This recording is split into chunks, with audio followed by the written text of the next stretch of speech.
Well, hi. Well, what do you know? I had some sort of computer glitch and it kind of cured itself by itself, I think maybe because of the protection software that I got, but all of a sudden I can use the full gamut again. So I'm using my my computer cam rather than an independent camera, although you probably prefer the other camera because it has better resolution. But in any case, I'm doing another chapter, another song of Flight of the Garuda. This is going to be song 6, called Initiation into Our True Existential Condition. I set up a timer so that when we hear a gong, that means our time is close to 10 minutes that YouTube allows. In any case, also I will mention I did get the list of songs that Keith Talman, the translator, mentions. There's some songs of instruction, songs of precept, and so on. I will be posting that at clearlightvideos.net along with the text of Flight of the Garuda, so you can also know how he regards each song. In any case, we'll start reading here. Emma Hall. Again, beloved children of my heart, listen. Mind, this universal concept, this most significant of words, being no single entity, manifests as the gamut of pleasure and pain in samsara and nirvana. There are as many beliefs about it as there are approaches to Buddhahood. It has innumerable synonyms. Well, mind, of course, the mind that's referred to here is not your, monkey mind that's busy all the time jumping around with thought, but the nature of mind, which is the clear awareness. And of course, it does have many names. It's Buddha nature, unconditioned nature, ordinary mind in the Mahamudra tradition, and so on. And it is just this mind. And the best way to describe it is to experience it. But it is the mind of the Buddha. It is the enlightenment mind of the masters. So, many names. And of course, pain and pleasure, because it precedes any experience at all. So we can't expect awareness to be biased, to say, for example, how come there is depression in enlightenment? Well, there can be. There can be sadness, depression, anger, because these things manifest in the field of awareness. However, knowing that they manifest in the field of awareness and they're merely thought, they don't have the sway that they would have when you take them to be concrete, real entities. In the vernacular, it is I. Some Hindus call it the self. The disciples say is selfless individual. The followers of a mind only call it simply mind. Some call it perfect insight. Some call it Buddha nature. I'll say some call it Dzogchen. Some call it the magnificent stance, Mahamudra. Some call it the middle way, that's the Madhyamika, of course. Some call it the cosmic seat. Some call it the reality continuum. Some call it the universal ground. Some call it ordinary consciousness. Again, that's the Mahamudra, ordinary mind. Since the synonyms of mind, the labels we apply to it are countless, know it for what it really is. Know it experientially, as the here and now. Compose yourself in the natural state of your mind's nature. And of course, a couple of points here. One is that words are pointers. Do not confuse the moon for the finger that points to the moon. And again, we need to look at just instructions are helpful because they have an evocative quality. Words have resonances that resonate within an inner self, our inner experience. But we don't cling to the words. We look for the experience that they lead to.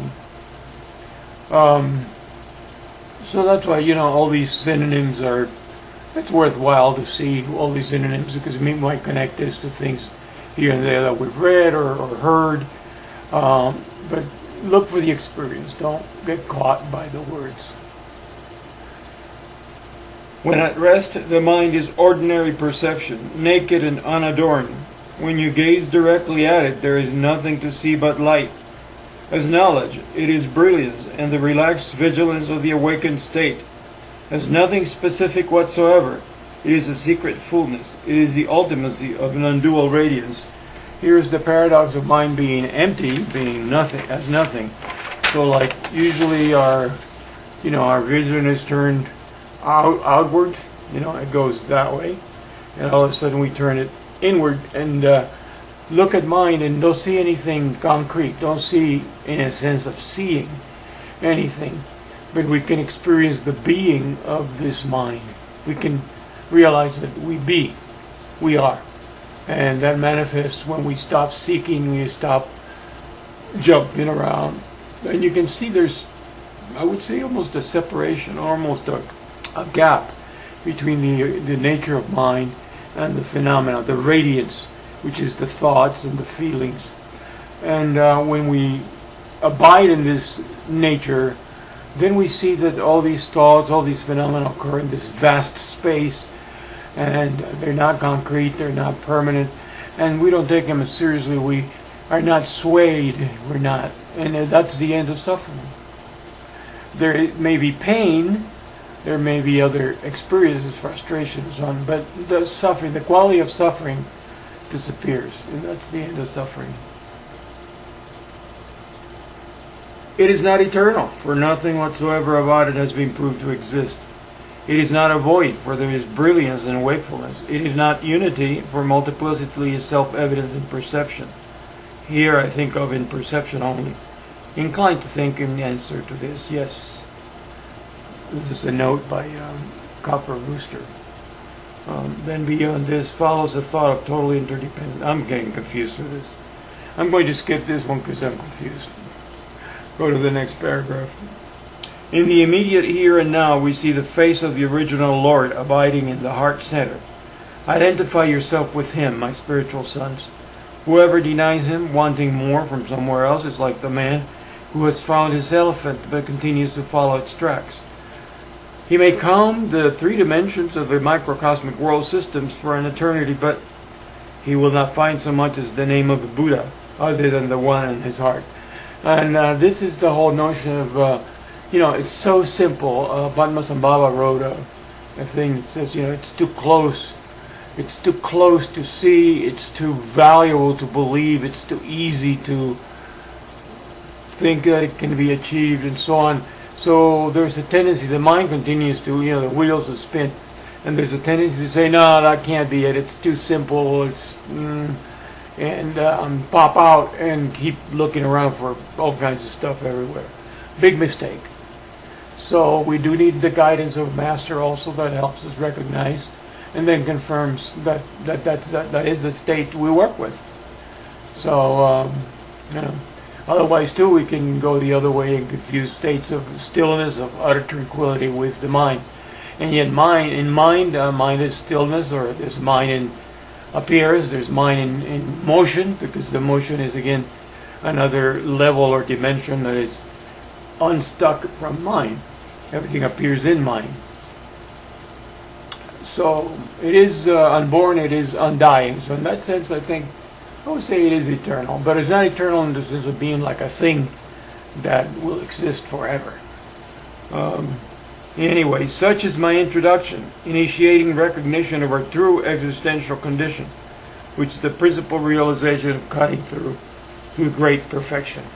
And I apologize for kind of messing up that paragraph, but one of the things I think it refers is to what we call the one taste, which is whether something's pleasant or unpleasant, beautiful or ugly. It's all the taste of Dharmakaya, the taste of the nature of mind, which is the base on which everything appears. Now, to really reach one taste takes a great degree of realization, because that means we'll be moved by pain or pleasure, stinkiness or perfume, But it is the nature of the being, of what is. It is one taste in that sense. Well, we got done. We got done in less than 10 minutes again. So till the next time, Tashi Delek. Let's see, where do we stop here? Here we go.